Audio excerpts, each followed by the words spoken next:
Добрый день, друзья, с вами капитан Дэн Змей, и сегодня обещанное видео о электрике на яхте. Продолжаем тему электрики 220 вольт. В прошлом коротком видео я вкратце рассказал всю систему, как она устроена, входной кабель, входные автоматы, внутренние автоматы и варианты мелких неисправностей. Сейчас я попробую рассказать, как можно модернизировать эту систему, чтобы, ну, было более useful, более это как бы полезно и безопасно пользоваться. Значит, ну, во-первых, очень рекомендуется использовать на входе так называемое селективное противопожарное УЗО. Позже вам станет понятно зачем. Но вкратце это УЗО с такой задержкой отключения, и у него отключающая способность на утечку обычно там, ну, для яхты, я думаю, достаточно 100 миллиампер. Чем больше яхта, тем лучше. Расскажу, был такой случай из жизни, значит, делал, там, помогал восстановить электрику на стареньком, но большом катамаране, там 60 с чем-то фунтовым, там много было проводов всяких разных, в том числе и 220 вольт, комбайн огромный, мощный, который там все включает, все переключает. Ну, видимо, где-то, может, подуставшие провода, где-то что-то. В общем, часто выбивало УЗО, которое стоит прямо на понтоне, в ящике, в местном. Вот там был достаточно хороший доступ к этому ящику, у нас там с Мариной хорошие отношения. Ну, в общем, мы там как-то что-то попробовали разные УЗО, в одно место подключиться, в другое. Ну, в результате система заработала, но периодически все равно что-то отключала. И это уже может быть такое, как бы, накопившаяся утечка из-за количества приборов, проводов. Если лодка большая, это тоже такое возможно. Это во-первых. Во-вторых, когда сработает какая-то одна линия, выбьет тоже это УЗО. Потому что утечка, она, как бы, если оно все по временке примерно одинаково, скорострельное такое, микросекунды, то выбьет и внутри лодки, и снаружи. Поэтому труле рекомендуется поставить именно пожарное УЗО и именно селективное. И если есть возможность, прямо в колонке, вот, к которой вы подключены, как-то договориться, там подключиться мимо него, поставить свое в отдельную коробочку или поставить там, я видел, кстати, да, у кого-то был такой переходник, то есть коробочка на проводе герметичная достаточно, загерметированная, от влаги в ней стояло вот такое УЗО. А, Значит, дальше на входе в лодку уже рекомендуется поставить так называемое реле контроля напряжения.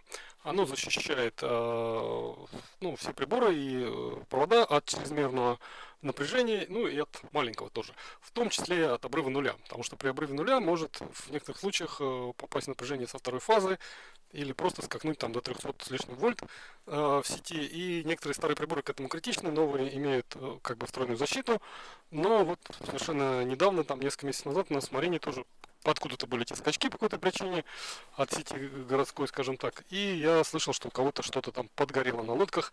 Вот не у всех современная аппаратура стояла, что-то подгорело. Поэтому оно стоит буквально 20-30 евро. Есть модели Зубару очень неплохие, киевские.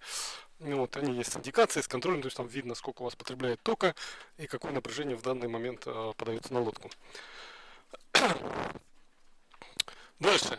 Прибор не обязателен к использованию, но по, например, испанскому законодательству в современных строениях его уже прям чуть ли не must have, то есть там прям его очень сильно рекомендуют ставить. Значит, он называется УЗИП. Я говорил в отдельном видео, это от молнии защита, они есть разных, скажем так, типов, разных ступеней. Вот, достаточно какой-нибудь простенькой, там, не знаю, первой, второй ступени. Он ставится также на входе, параллельно всей линии, там есть правила установки через предохранители плавки. Он защищает сеть от импульсных высоковольтных уже помех. Если вот это реле напряжения, оно ОЗМ их еще называют, устройство защиты от ну, тоже там от импульсов, ну, таких коротких, значит, оно защищает медленно, а УЗИП защищает быстро. То есть он защищает доли секунды, у него другой принцип действия. Он закорачивает сеть на землю, и импульс гасится, не успевает пройти у вас внутрь лодки. Значит, такие импульсы в обычных сетях редкость. Чаще всего они образуются при ударе молнии. Если она где-то даже вдалеке ударила, она может по земле, по проводам, наведенный сигнал, может 1000 вольт прилететь. Это буквально какая-то доля секунды. Но этой доли секунды бывает хватает для того, чтобы сгорело что-то из приборов. Поэтому, ну, как бы, если вы подозреваете, что где-то в вашей области такое может произойти, ну и не только от этого, некоторые приборы, там даже на другой лодке может какой-то прибор давать высокочастотную помеху, и в какой-то момент она проскочит с определенной мощностью, которой хватит для того, чтобы вам испортить. Поэтому этот УЗИП тоже он не очень дорогой, он рекомендован к установке. Что бы еще можно было сделать хорошего в лодке, я говорил тоже про заземление в случае молнии. Вот, но это такое достаточно мощное, прям серьезное заземление. Один из простых вариантов, особенно когда лодка стоит у вас где-то на понтоне долгое время, можно сделать просто дополнительное заземление, буквально выкинув там какой-то достаточно мощный проводок или кусок цепи за борт. Я видел такие вещи, это типа как дополнительный анод, который как бы убирает всякие блуждающие токи. Дело в том, что даже реле напряжения и особенно вот эта молниезащита УЗИП, они не увидят, не почувствуют и ничего не сделают. У вас может там гулять паразитное напряжение даже по той же земле от понтона, где-то что-то протерлось, где-то оборвалось. И от соседней лодки помеха, то есть если мерить тестером от хорошего заземления, там может и 10, и 20, и 50 вольт гулять по сети. Оно в принципе может никакого вреда приборам не сделать. Современные приборы имеют всякую защиту от паразитных, скажем так, напряжений. Но у вас могут просто быстрее портиться аноды, ну и вообще ржаветь какие-то детали лодки. Поэтому это в том числе и защита, дополнительная защита от коррозии. Вот. Ну и в то же время это дополнительное заземление, это так же как двойное заземление в домах, так называемое ТТ, когда у вас есть свое заземление и ваш, скажем так, внутренний желто-зеленый провод подключен к общей шине земли, которая идет от бортика. И если она продублирована вот этой землей как бы у вас в воду, она вам даст дополнительную защиту. Так, идем дальше. Есть еще такой вариант, это уже совсем, если вы хотите перестраховаться, значит, так называемые силовое реле с управлением от внешних датчиков. Внешние датчики могут быть пожарные, дымовые, ну или просто температурные датчики, которые установлены в каких-то опасных местах, где есть вероятность возгорания. Я знаю, что сейчас даже некоторые объекты типа детских садиков, еще что-то в европейских странах положено устанавливать датчики даже на пучки проводки.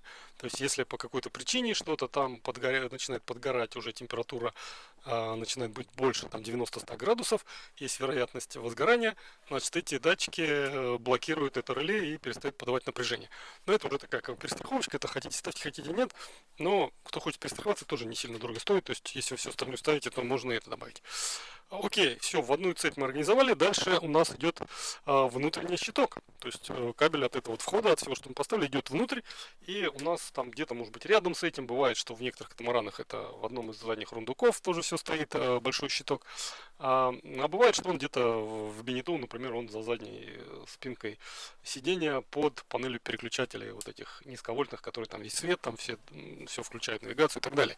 Значит, там стоит щиток электрический, такой же, как в некоторых квартирах, размер тоже бывает разный, его можно, естественно, поменять, если там, ну, как бы он маленький, вы хотите увеличить все это. Значит, что я рекомендую? Ну, во-первых, разделить все нагрузки. То есть посмотреть, они зачастую бывают, что многие нагрузки связаны в один пучок, и на них стоит один автомат, если он вообще есть. Вот, а многие лодки оснащены только одним входным автоматом, и дальше сеть просто разветвляется везде-везде. Вот, я очень рекомендую тролли разделить, если лодка ваша, если она большая особенно, значит, на силовые нагрузки, особенно на силовые. Значит, самые силовые считаются розетки кухни, где включаются там, когда вы на стоянке или инвертор мощный, включаются всякие чайники, кофемашины и так далее. Если у вас есть духовка, электрогриль, на некоторых лодках с мощными батареями электрика это присутствует, естественно, тоже на духовку, на этот гриль отдельная линия, на бойлер отдельная линия, если есть стиралка какая-нибудь компактная, маленькая, тоже отдельная линия. И группа розеток по каютам, ну, тоже их желательно разделить, даже если не очень мощные, ну, тоже вы можете там обогреватели, фены какие-то подключать мощные периодически, ну и просто, чтобы их как бы селектировать, тоже их можно разделить. Вот. И поставить на каждую линию так называемый диф-автомат. Это уже встроенная защита УЗО и обычный автомат. То есть в одном флаконе, чтобы не разводить там автомат и УЗО, диф-автомат занимает столько же места, но как бы в одном флаконе. Для чего нужно разделение? В случае аварии на одной из линий сработает только один диф-автомат, остальные продолжат работать, и как бы вы будете пользоваться, пока вы не устраните эту неисправность или не отключите этот неисправный прибор. Встречал такие случаи, в моей бытности я и на лодках поработал немножко электриком, ну, в основном не электриком, но приходилось работать, бейс-менеджером, капитаном работал. Вот. Но были такие случаи, особенно на старых лодках, когда что-то там пошла утечка, стала выбивать вводные там УЗО автоматы, и техники ну, не смогли это все быстро устранить.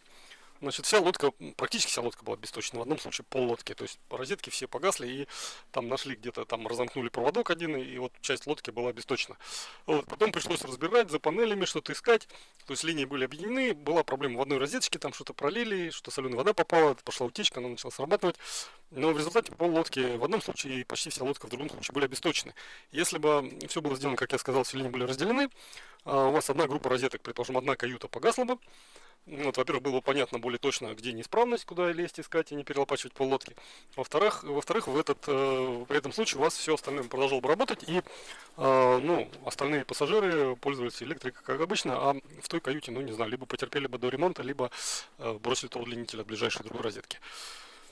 Ну, вот такие вот, скажем так, лайфхаки, как можно импровить электрику на лодке.